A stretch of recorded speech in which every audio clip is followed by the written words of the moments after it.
And all this started when the Demon King goes full psycho mode and launches an all-out genocide campaign against mankind. As this ultimate war keeps going, the Gargan Empire gets completely bodied and turned into rubble, leaving the remaining humans scrambling. With their backs against the wall and probably pissing themselves, they gather whatever troops they have left and decide to rush the demon army. Meanwhile, Kyle leads this death squad that's basically a one-way ticket to afterlife as they infiltrate the Demon King's castle to assassinate this overpowered monster. Inside the castle, one of Kyle's homies, Theron, stays behind to tank some high-level demon, giving Kyle and his mom Oza the chance to square up with the Demon King in what's about to be the most unbalanced boss fight in history. However, the moment they come face to face with this monster, Oza gets absolutely deleted in a desperate attempt to protect Kyle, which pisses him off so much that he unlocks his MC Rage mode and goes ham on the Demon King with his full power. But just when Kyle thinks he's about to join his fallen comrades in the afterlife like some tragic hero, he spots this enchanted gem glowing like it's about to nuke everything, so he figures he better contain this thing before it turns the entire world into dust.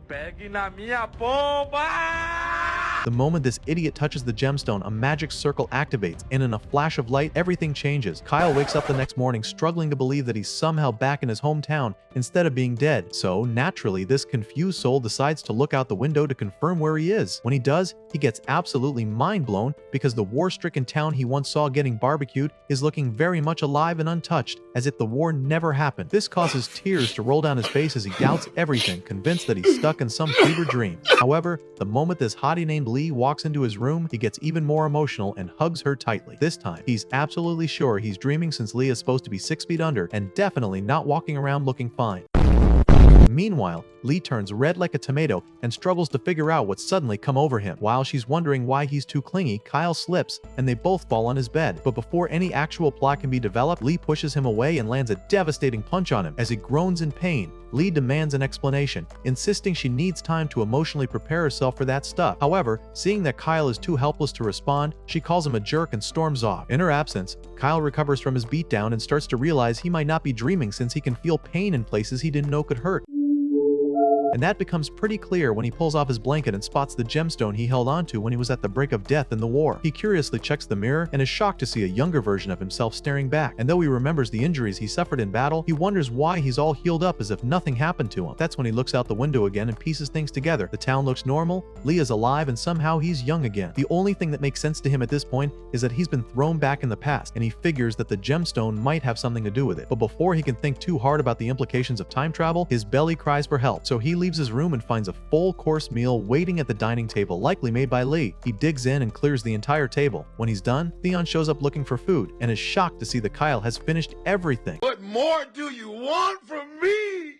Kyle struggles to process the fact that his friend is standing right there, alive and well, instead of being Demon Chow. After all, the last memory they shared together was of them fighting side by side in the war. Driven by curiosity, Kyle asks what day it is, and when Theon answers, he's completely stunned since they are 3 years in the past and it's his birthday. Theon lets Kyle off the hook, saying he can call the meal his birthday present. As Theon leaves to find Lee for food, Kyle starts to think about what to do next. So, he settles on meeting his mother at the library to ask questions that can help him figure out what's going on. Seeing her there feels weird to him, especially since she was dead in the war, but he acts cool to prevent her from noticing anything suspicious. He asks her if there exists any spell that can return a person to the past. Asa explains that although many spells exist, no one can use them because they require an enormous amount of magical energy that even the greatest mage in history couldn't provide. Kyle then asks if it's possible to time travel with the help of a magic item. However, Oza says a magical item can only be used as a catalyst to store magic power, and even if someone gets their hands on one, it would take over a millennium to store the amount of magic required to time travel to the past, which means you'd need to be immortal just to use that thing. Pressing further, Kyle asks if the forbidden rite can be used, and since it's a sacrificial ritual where life force is converted to magic, Oza pauses and wonders how he knows about it. When Kyle claims he saw it in a book, she explains that even with that ritual, it would require the lives of about half of the humanoids on the continent. As Kyle silently considers the idea, Oza tells him that there's no catalyst capable of storing the magic power he would need to go back in time. But when she remembers that one exists as the legendary Dragon Heart, Kyle realizes it's the same gemstone he touched. Turns out that in the past, the ancient magic kingdom of Zarls prospered for 1,000 years thanks to the gemstone and the tremendous magic power stored within it until they burned through their magical savings account. However, when the magic was depleted, the kingdom fell into ruin. Presently, Osa tells Kyle that the gemstone has been missing for over 1,000 years, and she suspects that it has already fallen into demon hands,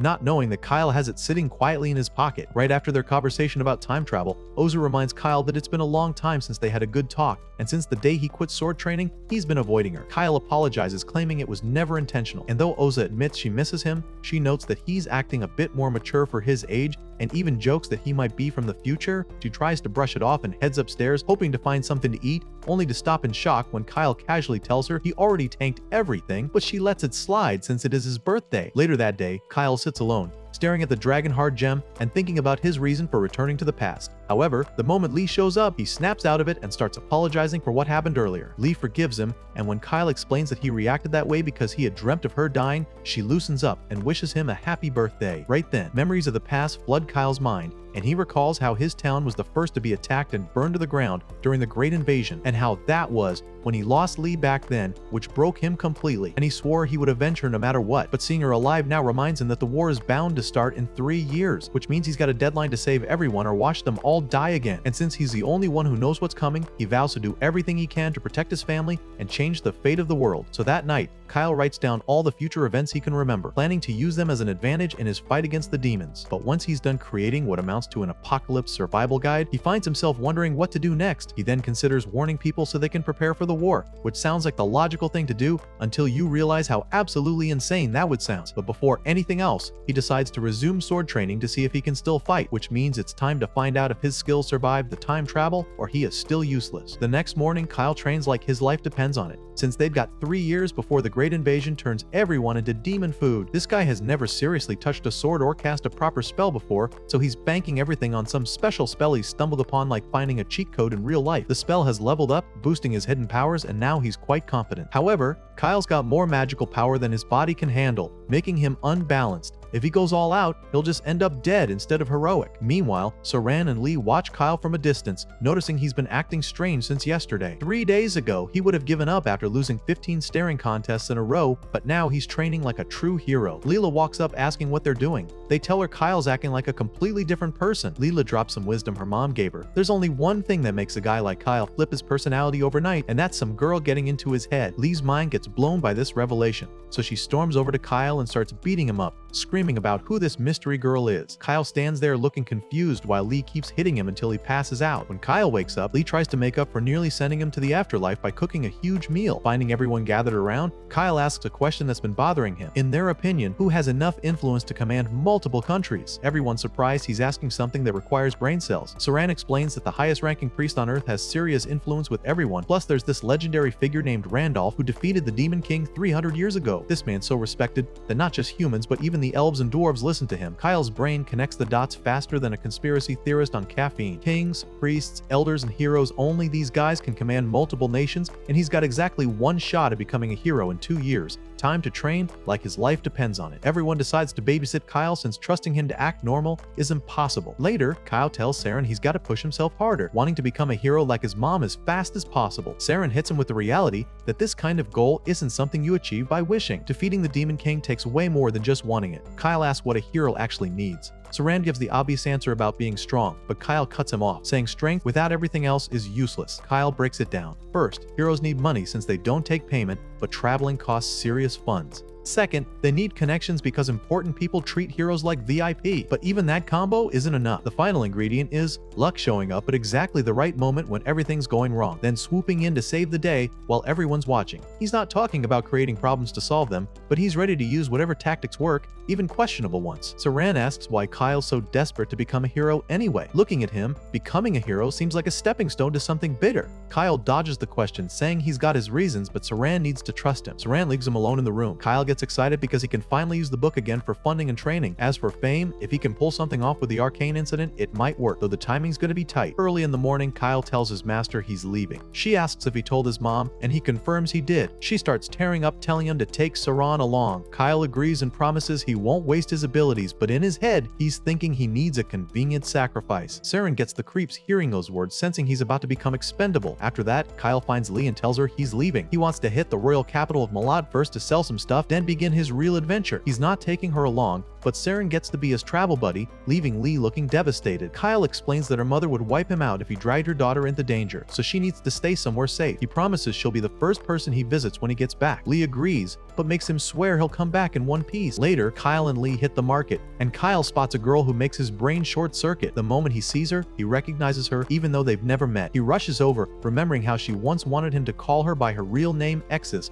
whenever they were alone. Kyle calls her X's, and the girl freaks out. No one else knows that name, and she's never met this stranger before. She gets angry and tries to hit him, but Kyle puts her to sleep. He's confused about running into her here. Just then, Lee shows up and sees Kyle hovering over some unconscious girl. She loses her mind and declares she's coming on his journey whether he likes it or not. Lee screams that she's here, she'll go wherever he goes, and he can't stop her. After dragging the situation home, Kyle tries to be polite to X's, saying it was nice meeting her. X's goes ballistic, screaming at him about how this whole thing is possible. Only she and her father know that name, so how does some random guy know it? She threatens to wipe them before he can spill her secret, ranting about how important a real elf's name is. Kyle thinks to himself he can't exactly tell her that in 4 years they'll be in love and she'll tell him herself. Talk about awkward timing. Kyle suggests a solution: he'll tell her eventually, but he can't let her wipe him first. So here's the deal. Why don't she put a contract on him to stop him from using her name for anything bad? Contracts are usually made with spirits, but thanks to royal magic, element controllers can use their real names to bind humans. Kyle says goodbye to his mother, who's worrying like he's about to walk into a war zone. Lee promises she'll stick to Kyle and won't abandon him, which probably makes his mom feel worse. Kyle tells them both to take care of themselves and reminds his mother not to pull all-nighters reading books. Finally, Kyle's friend tries to be friendly with X's, saying he's glad she's joined their group. She shuts him down, saying she's just here to observe and not part of their group. However, Kyle immediately slaps his hand over her mouth and tells her to shut up before people hear them, like he is hiding his girlfriend. Apparently, she's a spitting image of Sildonia, the queen of magic who ruled during some ancient magical kingdom's golden age. She's shocked that he knows her identity, but Kyle brushes off her questions, saying he'll explain later because right now, they need to focus on this final test. She keeps asking who he is, but he deflects, insisting they need to perform their rituals quickly. At that moment, he completes the ritual and summons his sword. She then reads his memory and discovers he possesses the sacred dragon's heart. She's absolutely floored, muttering about how time travel magic exists but should be impossible. Just then, his companions arrive at the worst possible moment. They walk up asking what he's doing here, and Kyle plays dumb. He acts casual, claiming he just found a legendary sword, and this girl named Sildonia was here too. Sildonia greets them weirdly since neither wants to blow their cover. They munch on some snacks while his companions ask if she's really a sorceress. She starts explaining her backstory, including how she froze her own growth during her magical prime, meaning she never ages. Then she drops the bombshell that if Kyle hadn't been worthy of her treasure, she would have activated the final trap and destroyed the entire maze. But now she's satisfied with them, especially Kyle, so he can use that sword whenever he wants. He thanks her for this, and she tosses him a summon bag that's apparently linked to the treasure chamber, making it convenient for grabbing loot whenever he wants. After that, the scene shifts to them eating like they haven't seen food in weeks. Saran looks at her and says she's acting like some country kid visiting the city for the first time. They walk through the city streets preparing for the upcoming war. Kyle drags them to a store wanting to buy some equipment and tells the shopkeeper he'll order 10,000 gattles, throwing down a deposit like money means nothing to him. The shopkeeper lets them enter, and Fezba, the shop owner, welcomes them with way too much enthusiasm. Sildonia spots some armor and asks the owner if it was made by Melanus. The guy's impressed she knows and starts gushing about how Melanus was one of the greats of the old kingdom, but Sildonia just shuts him down, saying he wasn't great at all and was actually an arrogant kid. The shop owner is completely stunned, asking how she could possibly know that. Kyle immediately slaps his hand over her mouth again and tells the owner not to mind her because she's just a kid talking nonsense. After that awkwardness, the owner shows them his best product, dragon leather armor that apparently protects against everything. The lining is made from phoenix feathers. Kyle doesn't even ask the price and just says he'll buy it. He looks to Saren asking what he's gonna buy, but Saren refuses to wear the same clothes because they'll get mixed up. Eventually, everyone buys some armor and equipment, with Saren getting something different just to be difficult. Then the seller shows them some powerful green stones. These atomic stones are extremely expensive, can't be manufactured anymore, and are incredibly rare. Kyle realizes they're completely real and he won't find them anywhere else. Without thinking twice, he says he'll take everything. He then hands over a bag with about 10 million gold pieces like it's pocket change. The seller is absolutely shocked, saying he's never had a customer buy this much at once. After that, they leave carrying all their gear and set off like they're heading to war, which they probably are. Everyone goes their separate ways, and Kyle talks with Sildonia. He takes her to a bed and asks her a direct question about whether the future can truly be changed. Like any spiritual saint she tells, everything is in God's hands, the future, present, and past. They can't change anything, but they can work hard and God will be with them. Then she explains her time travel situation. There isn't just one timeline, but rather it branches into several like tree branches. His soul jumped from one branch to another, and as proof, the sacred dragon's heart he used as a catalyst got transported here with him too. He realizes that if this is a new world, it won't necessarily follow the same history. She tells him they can change reality by taking the necessary actions. She mentions magical power is determined at birth according to your makeup. In ancient times, magicians also conducted experiments before but failed because they couldn't create a soul, not even the wing of a fly. Only God can do that. At night, Lee gets ready for sleep, telling her friend X's that while she's used to camping outside, the bed is truly wonderful. She asks if X's isn't gonna sleep too, but X's says she won't because every month she looks forward to her body being bathed in the light of the full moon. Lee leaves her to it and goes to sleep. X's thinks this journey isn't as bad as she thought at the start. Lee is a good girl and gets along well with her. Syldonia has great knowledge and always shares something exciting. Saran is brave too. Then she thinks of our poor loser. He's a strange guy who looks at her as if he knows what's on her mind, but for some reason, that doesn't bother her. Suddenly, she remembers something she wanted to tell Kyle. The scene shifts to Kyle sprawled on the ground from exhaustion, but he finds that his stamina has improved, though he still has a way to go. Syldonia appears at that moment and tells him that the ghost training method didn't exist in her era. Kyle tells her that ghost training doesn't compare to a real fight. He mentions that this sword is absolutely amazing. Syldonia replies that it's the embodiment of the greatest magical technology. Kyle says he's used mithril swords before, but they don't compare to this one. Suddenly, X's arrives looking serious. Kyle gets worried because it's very late and why has she come here? She informs him that they must perform the contract since they can only do it when the moon is full. Kyle asks her to do it another time, but X's refuses because the next opportunity is a month away and her real name is at stake. Kyle agrees, and they begin the rituals. X's draws a big magical tattoo-like stuff on the ground, thinking she never imagined doing this with someone she's only known for half a month. After finishing the magical sphere, she asks Kyle to stand in a specific spot to perform the contract. X's uses her great power to prevent her name from being revealed or used for evil, and Kyle swears to this. The contract is completed after Kyle swears to its conditions. The next morning, Kyle meets up with his friends. Lee senses that he and X's are exhausted and asks what's wrong. He tells her they performed the contract but doesn't know if X's will continue traveling with them. X's replies that she will, and although she still hasn't heard how or why he knew her real name, she can't let him out of her sight. Then Saran speaks up, saying he's tired. Lee cuts him off, saying she's sure he was just flirting with women and getting rejected by them, but he clarified that the rumor about women in the town being easy to approach is just a lie. After that, Lee asks why they're going to Archon. Kyle replies that Syldonia has a certain ability, and according to her reading, Archon must be their next destination. When they arrive in Archon, they wander its streets and find that Princess Milena is coming to offer her condolences. They are overjoyed and very excited to see her. When the princess steps down from her carriage, all the people cheer for her and describe her as being very beautiful. At that moment, little girls go to give her bouquets of flowers, but one of them falls. However, the princess saves her and accepts beautiful flowers, thanking her for them. Everyone praises her for being so kind. At that moment, Zentos appears with her. When Kyle sees him, he becomes a little worried. Syldonia talks to Kyle and asks if he's sure this is the princess. He replies that it is indeed her. Princess Milena is 16 years old and is fated to die in 2 days. Later, Kyle and Syldonia are sitting in their room and he tells her what will happen in 2 days. In the early morning, as the princess is on her way from Archon to Sane's village, a Hydra will attack the princess's convoy. He explains that the princess came to Archon after hearing that the neighboring forest was teeming with monsters and that the village of Sanes had been attacked by a Hydra a month ago. The princess will head to the still dangerous village of Sanes and will be killed on her way there.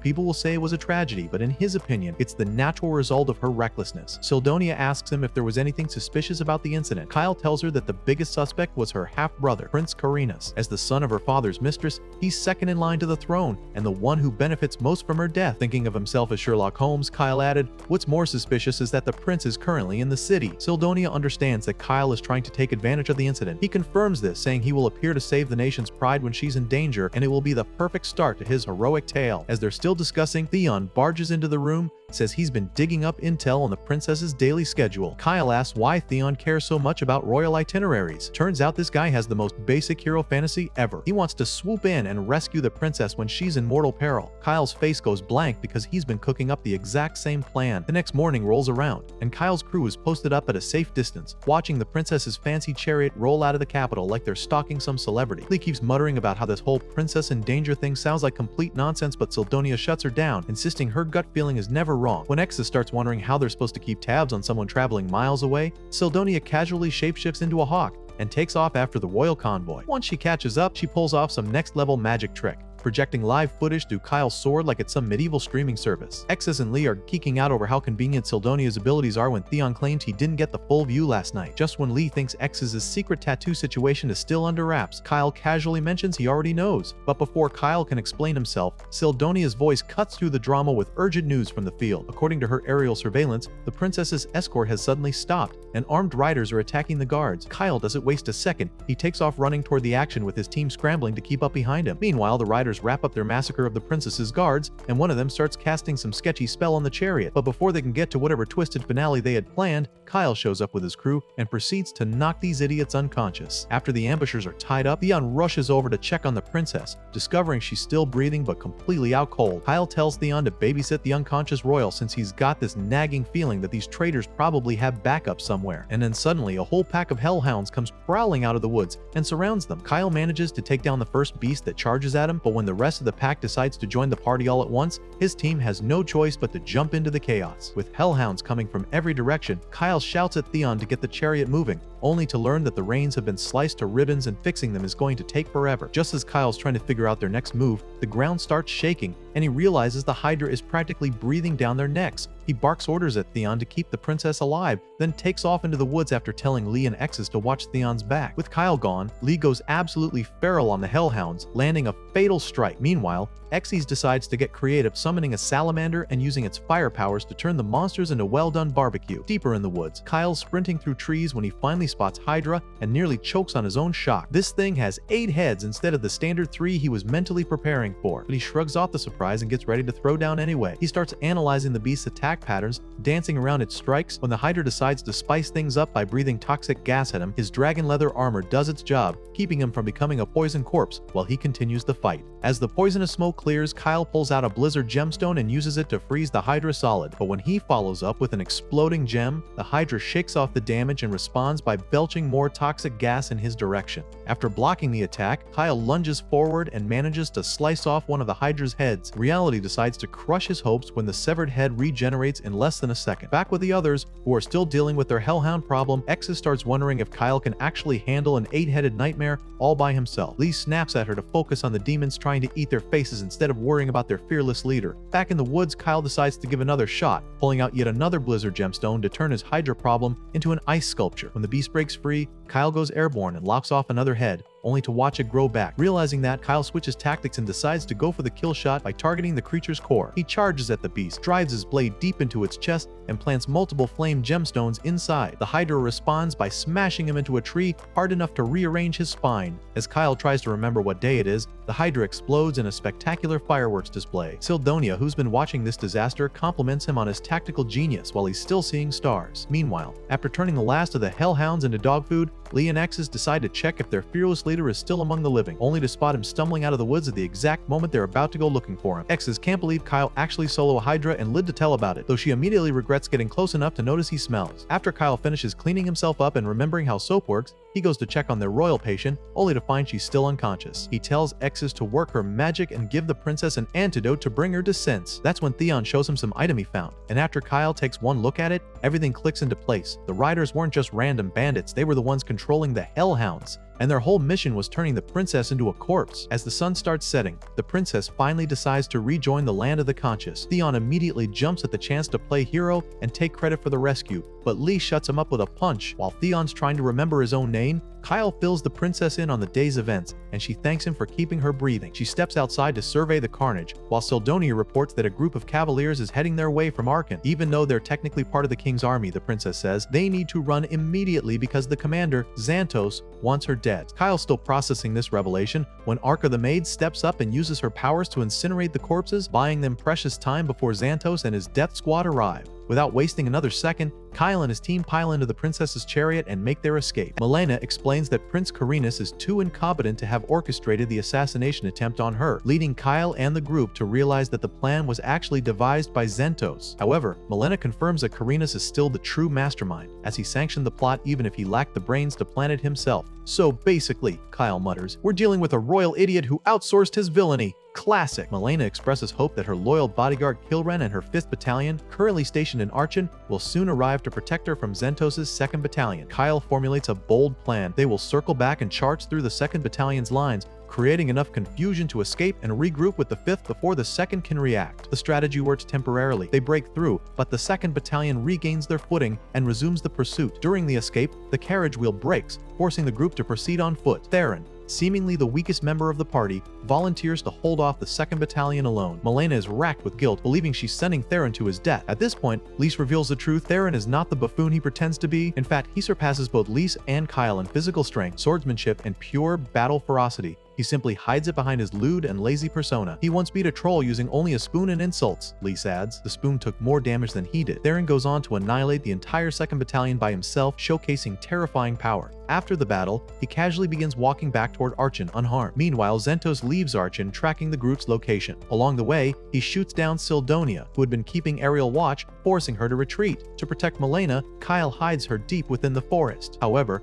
Milena starts to suspect Kyle's motivations, questioning his real allegiance and why he's going to such lengths. Soon after, Kyle confronts Zentos. He pleads with him to surrender, hoping to avoid a battle, but Zentos, loyal to Karina's and unwavering in his belief, refuses and attacks. During the fight, Kyle resists Zentos' illusion-based combat technique, stunning Zentos. No one had ever resisted it before. The fight is emotionally painful for Kyle. He remembers that in his original timeline, Zentos was not only his friend but his mentor, the very man who taught him to wield a magic sword. Now, faced with the possibility of having to kill him, Kyle is filled with deep regret. After dodging the first deadly combo, Kyle quickly realized he was completely outclassed by Zentos. His physical strength wasn't enough, and he got shoved back like a rookie sparring partner. Zentos followed up with energy blasts that knocked Kyle off balance, like a drunk trying to walk straight after too much sake. Sensing his chance, Zentos moved in for the kill. Kyle, thinking fast, stepped on his own sword and used the momentum to slip away. Zentos was offended by this move, acting like stepping on a sword was the biggest crime in history. Kyle casually told him, "Relax, my master taught me that," before tossing an explosive magic stone. But Zentos, with reflexes sharper than his personality, smacked it right back at Kyle. It blew up in Kyle's face, leaving him singed and embarrassed, basically a walking barbecue. Zentos pressed the attack, forcing Kyle to clash with him, but in the struggle, Zentos' sword started cracking. He backed off, shocked to realize Kyle had the better weapon. Kyle asked him once again to surrender because he didn't want his friend to die. Zentos just smirked and said the best way to surrender was to get killed instead. Someone give this man a handbook on negotiation. The two prepared for a final clash. Zentos asked Kyle's name, and Kyle dramatically told him to remember it like a wannabe celebrity handing out business cards. They charged. Zentos parried Kyle's strike and hit him with full strength, but his sword shattered against Kyle's divine dragon heart, also known as premium grade plot armor. The tables turned instantly. Kyle slashed Zentos across the chest. Bleeding heavily, Zentos dropped to his knees. He asked if Kyle had baited him into that move, but Kyle admitted he hadn't. He had just guessed Zentos would go for the kill and prepared for it. Yes, Zentos, impressed but dying, called Kyle a strange man, whispered an apology, and passed away. Kyle cried, apologizing in return. Zentos had been someone he truly wanted to protect, but now it was too late. Meanwhile, in the city, Karina's grew impatient waiting for Zentos. He thought it was his buddy approaching the room, but instead the 5th Battalion Commander Kilrin arrived with her squad of women and stormed the place. Karina's demanded they leave, but then Milena herself walked in, and his mouth shut faster than a kid caught stealing cookies. Milena ordered Karina's arrest. The female knights dragged him off, and the prince's angry yells turned into pathetic screams as he got thrashed like a spoiled brat in detention. Outside, Milena thanked Kyle's party and invited them to the royal palace for proper thanks. Duran and Sil immediately lost their minds at the sight of food and women. Acting like starving clowns, Kyle apologized for his crew's lack of dignity, but Milena brushed it off. Soon, the king arrived. Milena awkwardly held his hand instead of hugging him because apparently even princesses don't know how to family. She introduced Kyle and his group, and Kyle was the only one polite enough to greet properly. The king thanked them but asked for secrecy about Zentos' betrayal. Kyle promised loyalty. The kingdom soon spread a fake story. Milena and Karina's had been attacked by monsters, Zentos died a tragic knightly death, and Karina's was too injured to be seen. The only true part was that Kyle saved Milena. Kyle was publicly awarded a Medal of Honor, and the people cheered him as a hero, but in secret, the real mastermind wasn't Zentos or Karina's. It was the king himself. The insecure old man was jealous that Milena was smarter, more talented, and destined to be remembered as a better ruler. Basically, he didn't want history books to say, "King who?" As he plotted her death, Kyle appeared in disguise as an assassin. The king panicked, but Kyle silenced him and exposed his idiocy, reminding him how his refusal to aid the dwarves had led to disaster. Kyle shoved him toward the balcony, pointing out that only direct orders from the king would have made Zentos betray Milena. The king yelled in desperation, but Kyle pushed him off the balcony anyway. The guards, seeing his corpse, assumed he'd been drunk and clumsy. To protect the crown's reputation, the official story said the king died of a heart attack. Apparently, fell like a fool. Doesn't sound very royal. Theron, ever the shameless one, admitted he was glad the king survived long enough to hand them their medals. Otherwise, he'd be waiting forever for his shiny trinket. Soon, Milena summoned Kyle for a private meeting before her coronation. She revealed she was engaged to Prince Mero of the Gargan Empire due to a foolish old political deal. But since no contract was ever signed, she planned to cancel it. Before doing so, she asked Kyle to travel to the territory of Karen and get the governor's approval. Kyle groaned. It sounded like busy work. That night, Sil comforted him, pointing out that Karen's governor had skipped the king's funeral, meaning there was trouble there already. She guessed Milena wanted Kyle to solve it without directly ordering him to. Kyle felt better, realizing it was a chance to raise his reputation as a hero and avoid Milena's scheming. Before leaving, Milena teased Kyle by asking him to become her personal knight and stay by her side 24/7. Kyle panicked at her aggressive flirting, saying he had other things to do. She then said she was just joking. Kyle later threw a tantrum in front of his friends because deep down, he had been hoping she was serious. Kyle, why does my love life feel like DLC content I can't unlock? The group returned to the weapon shop run by the old man Fezba. He congratulated Kyle on his medal. Theron immediately cut in, demanding his repaired sword. But how? Fezba presented it proudly, but Theron whined for something better. Fezba, half annoyed, promised to search for a stronger weapon through his connections.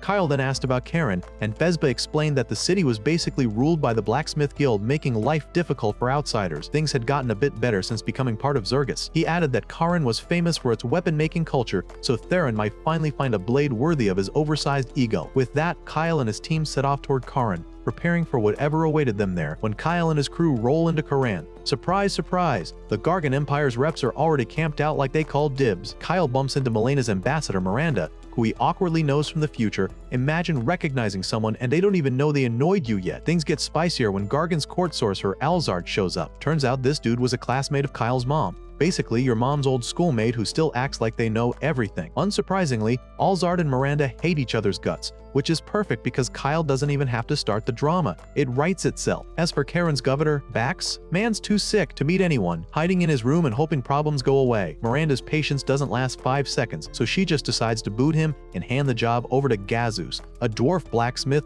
who basically owns half the city already. Bax went from governor to invisible faster than an anime side character with no fanbase. Kyle, playing Sugar Daddy in secret, slips enough gold to finish the golem within a year, mainly so the Gargan Kingdom doesn't get their grubby hands on it. Meanwhile, Theron asks Gazus for a sword on par with Sildonia. Gazus basically hits him with the blacksmith equivalent of, "Bro, I ain't Amazon Prime," explaining even he can't copy his Zarl blade and only knows of one other in the world. Kyle, sweating bullets, just prays his meddling doesn't start a kingdom-wide brawl before the Great Invasion even begins. Later, Alzard invites Kyle and Miranda over to the Gargan embassy for some diplomatic chit-chat, but instead of tea and biscuits, they walk in to find Alzard already dead, courtesy of a female demon with a very bloody RSVP. The demon bails after Kyle manages to fend her off, leaving him stunned, since demons running away is about as rare as a politician keeping promises.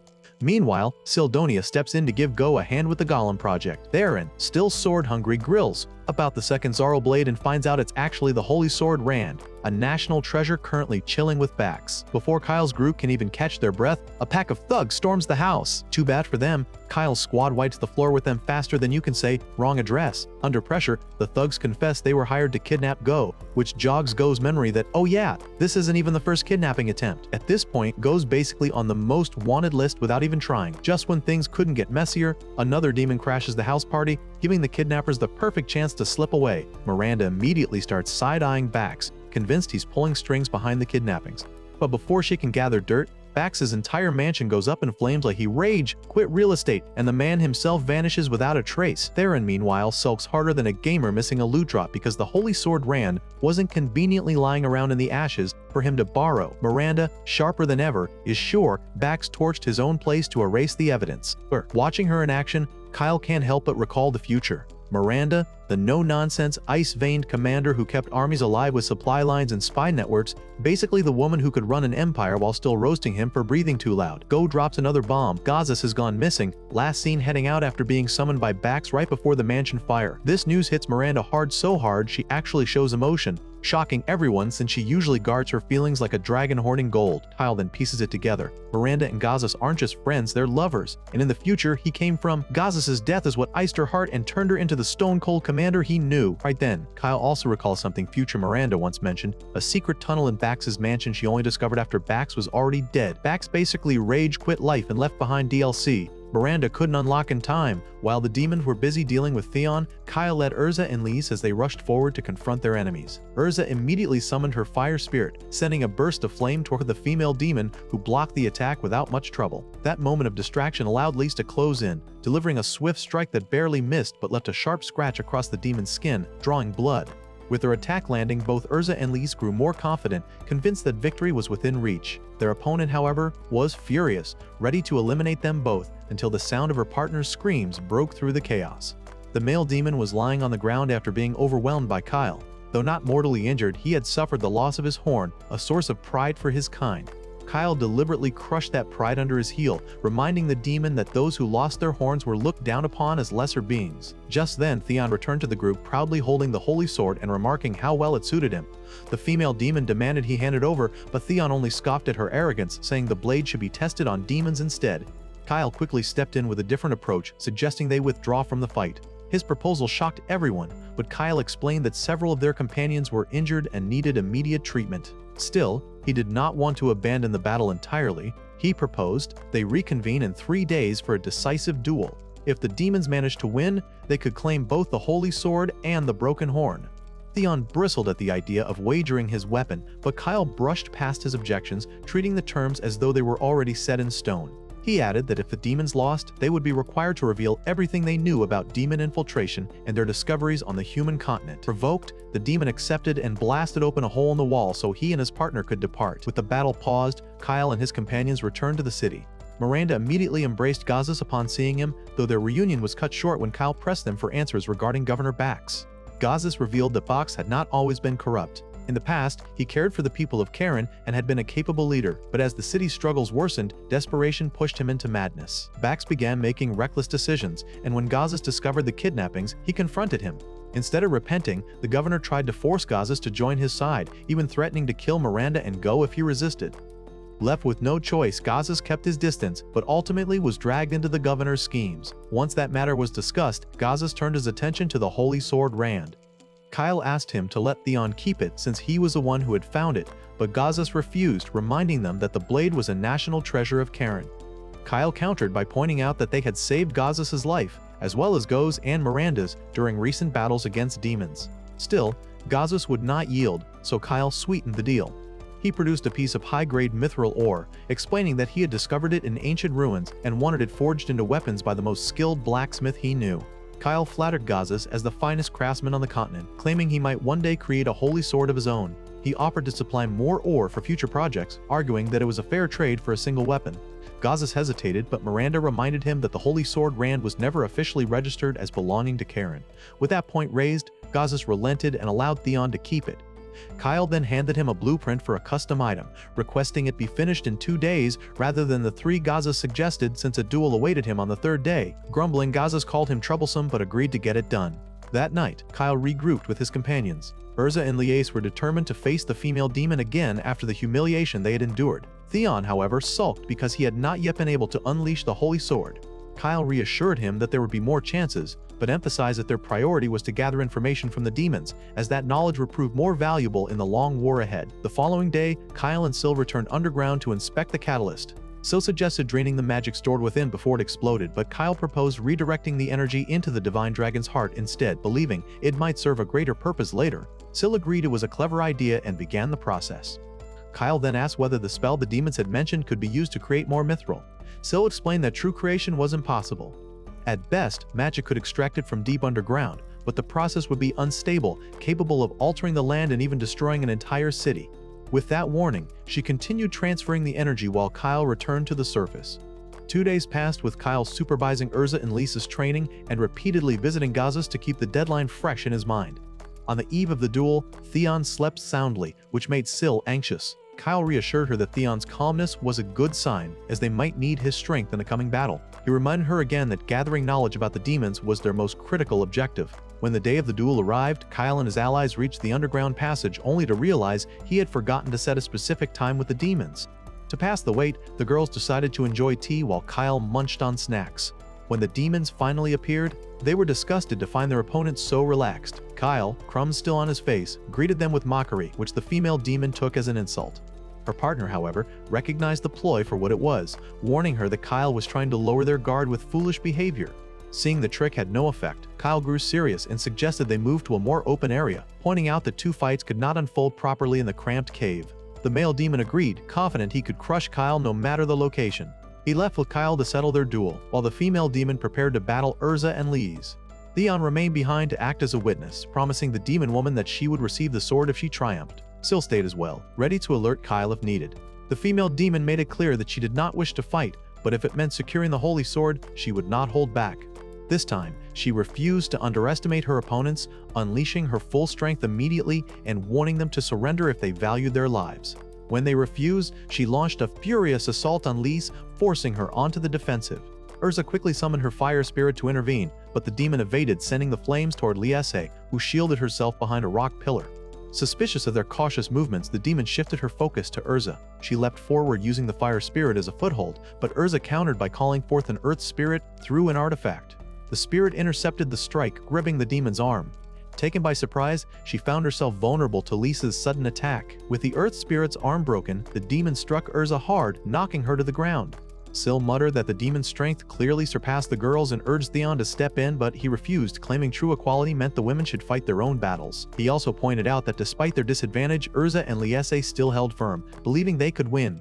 As the fight escalated, Urza summoned another earth spirit. The demon mocked the attempt, promising to tear through it, but Lise seized the moment by launching a kick against the spirit's back. The impact sent a massive chunk of stone flying toward the demon, catching her off guard, but Lise stood her ground, waiting until the last second before unleashing another devastating strike to the stomach, forcing the demon to her knees.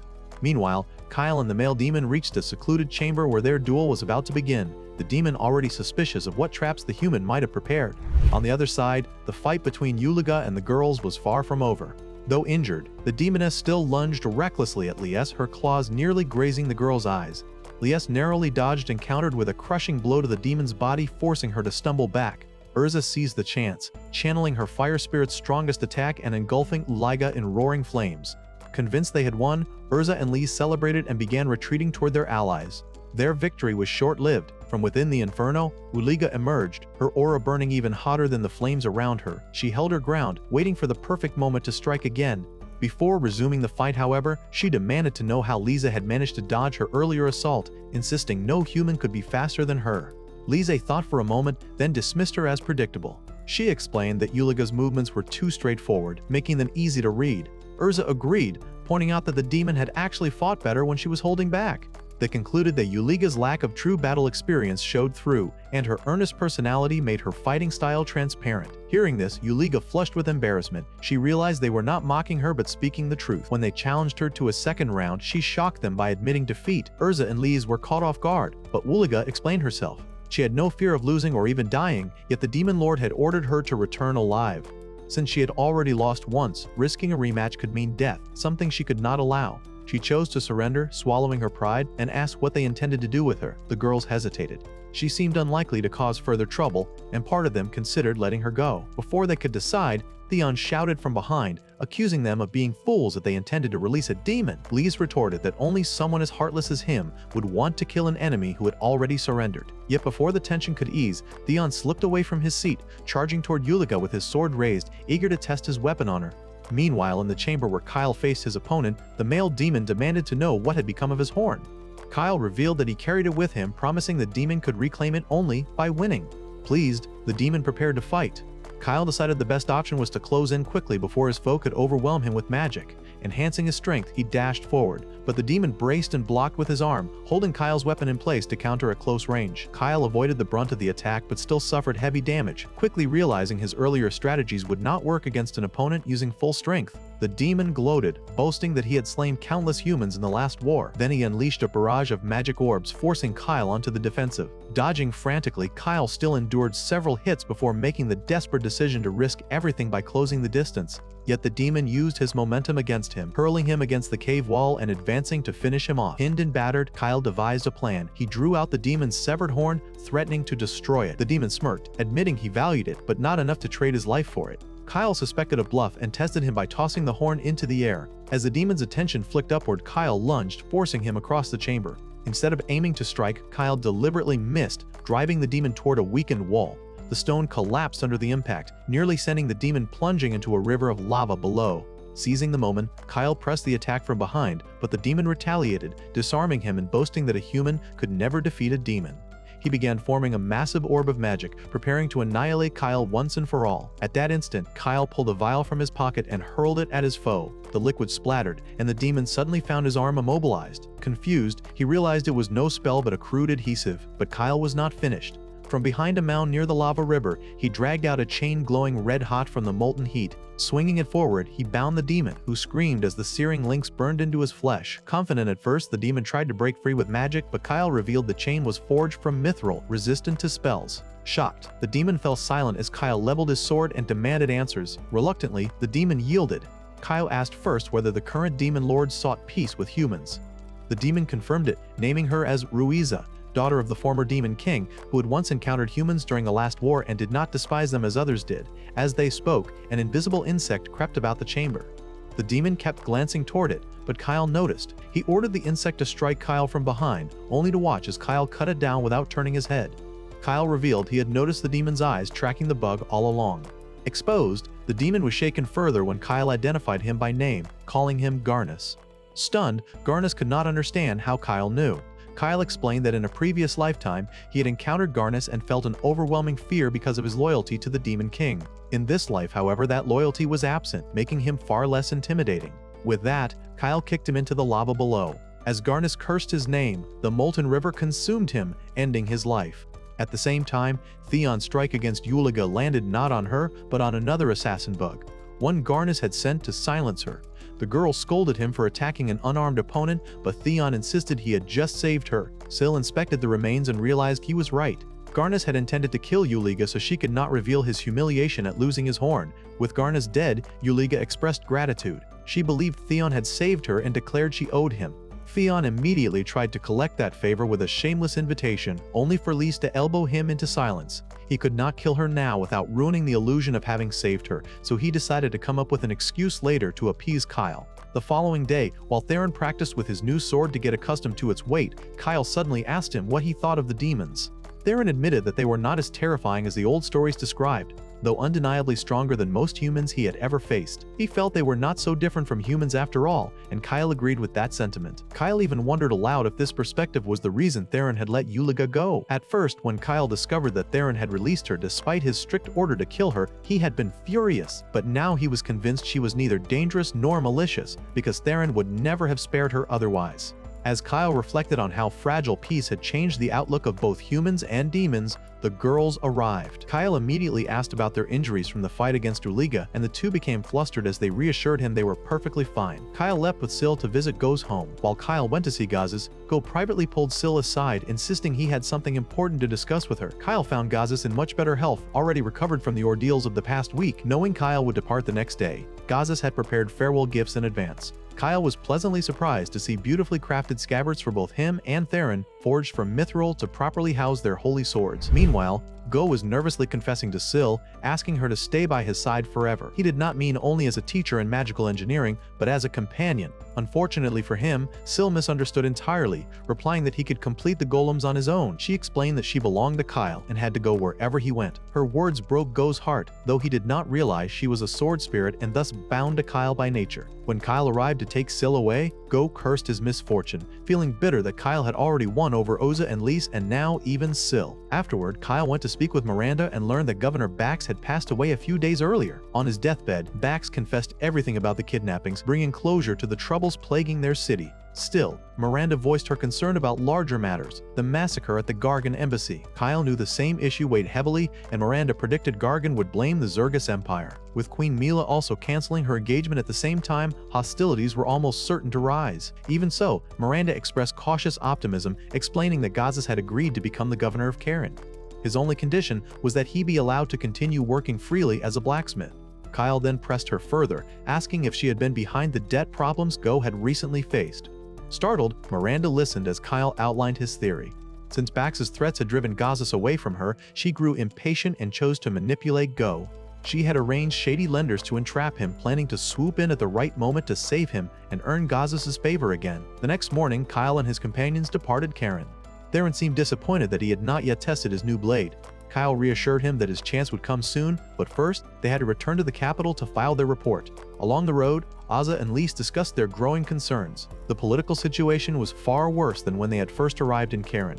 Mila ending her engagement was one issue, but the assassination of one of Gargan's key figures threatened to break the fragile balance between nations.